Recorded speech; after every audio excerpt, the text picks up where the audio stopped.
Hello students, welcome to my YouTube channel brain wave centre. ये lecture BSc fourth semester का होने वाला है, जिसमें कि हम केमिस्ट्री के बारे में बात कर रहे थे। ये आपका जो लेक्चर होने वाला है, फिफ्थ लेक्चर होने वाला है केमिस्ट्री का। बीएससी फोर्थ सेमेस्टर की केमिस्ट्री का फिफ्थ लेक्चर होने वाला है, जिसमें कि आज हम बात करेंगे नोड एंड नोडल प्लेन। ये 2 मार्क्स में पूछा जाता है, वेरी मोस्ट इम्पॉर्टेंट है। वेरी शॉर्ट क्वेश्चन में आते हैं एग्जाम में, और आता ही है एग्जाम में। तो नोड क्या होता है? द पॉइंट और the field in any atom where the probability of finding electron is zero is called a node. तो यहाँ कहीं पर क्या हो, इलेक्ट्रॉन की पाए जाने की जो संभावना हो वो बिल्कुल शून्य हो, यानी कि ज़ीरो हो, तो उस फील्ड को क्या कहते हैं? नोड कहते हैं। क्या कहते हैं? नोड कहते हैं। उस पॉइंट को नोड कहते हैं, उस फील्ड को नोड कहते हैं, कुछ भी कह लीजिए, तो उसे ही हम क्या कहते हैं? नोड कहते हैं। Similarly a plane in which the probability of finding of electron is zero. एक प्लेन ऐसा होता है जहां पर इलेक्ट्रॉन की पाए जाने की प्रोबेबिलिटी या संभावना क्या होती है? ज़ीरो होती है। उसे हम क्या कहते हैं? नोडल प्लेन कहते हैं। दोनों ही एग्जाम में पूछा जाता है, नोड भी पूछा जाता है, नोडल प्लेन भी पूछा जाता है। दोनों को तैयार कीजिएगा, और काफ़ी सिंपल है। जिस पॉइंट पर क्या होती है, इलेक्ट्रॉन की पाए जाने की संभावना शून्य होती है, उसे क्या कहते हैं? नोड कहते हैं। जिस प्लेन पर इलेक्ट्रॉन पाए जाने की संभावना शून्य होती है, उसे क्या कहते हैं? नोडल प्लेन कहते हैं। सिंपल है।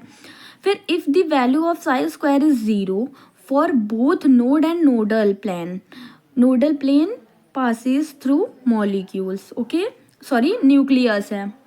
तो यानी कि इसका मीन्स क्या हो गया? अगर साई स्क्वायर की वैल्यू जीरो है किसी भी नोड या नोडल प्लेन के लिए, तो यानी कि वो नोडल प्लेन जो होता है वो पास करता है किससे? न्यूक्लियस से, क्योंकि न्यूक्लियस पर ही किसी की वैल्यूज जीरो होती हैं। सो आई होप ये लेक्चर्स आपको समझ में आए होंगे। तो यहाँ पर देखिए, there are 2 types of nodes. Nodes कितने प्रकार के होते हैं? 2 प्रकार के होते हैं। फर्स्ट क्या होता है? Angular nodes, and second is the radial nodes. तो फर्स्ट क्या है? फॉर्मूला एंगुलर नोड्स कैसे निकालते हैं हम लोग? The number of angular nodes in any orbital is equal to L. जितना एल होता है वही क्या होते हैं? नंबर ऑफ एंगुलर नोड्स होते हैं। और रेडियल नोड्स क्या होता है? The number of radial nodes in any orbital n minus L minus 1, यानी कि n यानी कि प्रिंसिपल क्वांटम नंबर, l को क्या कहते हैं आप लोग? Azimuthal quantum number -1।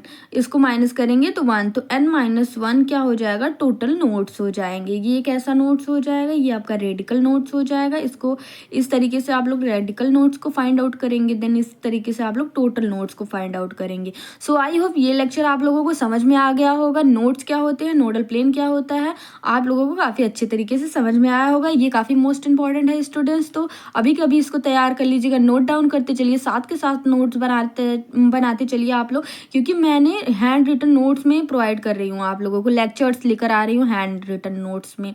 सो आप लोगों को दिक्कत नहीं होगी। अगर दिक्कत हो रही है नोट्स बनाने में, तो आप लोग कमेंट बॉक्स में कमेंट कीजिएगा, मैं नोट्स भी प्रोवाइड कर दूंगी, ताकि आप लोग प्रिंट आउट करा सकते या तो अपने से खुद से लिख सके। So thank you so much. Lecture पसंद आ रही हो तो लाइक कीजिएगा, चैनल को सब्सक्राइब कर लीजिएगा, और अपने दोस्तों में जरूर से शेयर करिएगा, क्योंकि ये सभी दोस्तों का मदद होनी चाहिए आप लोगों के, तभी तो फ्रेंड कहलाएंगे आप लोग। तो थैंक यू सो मच। अगली वीडियो हम लाएंगे अगली नेक्स्ट लेक्चर में। सो तब तक के लिए आप सभी अच्छे से पढ़ते रहिए।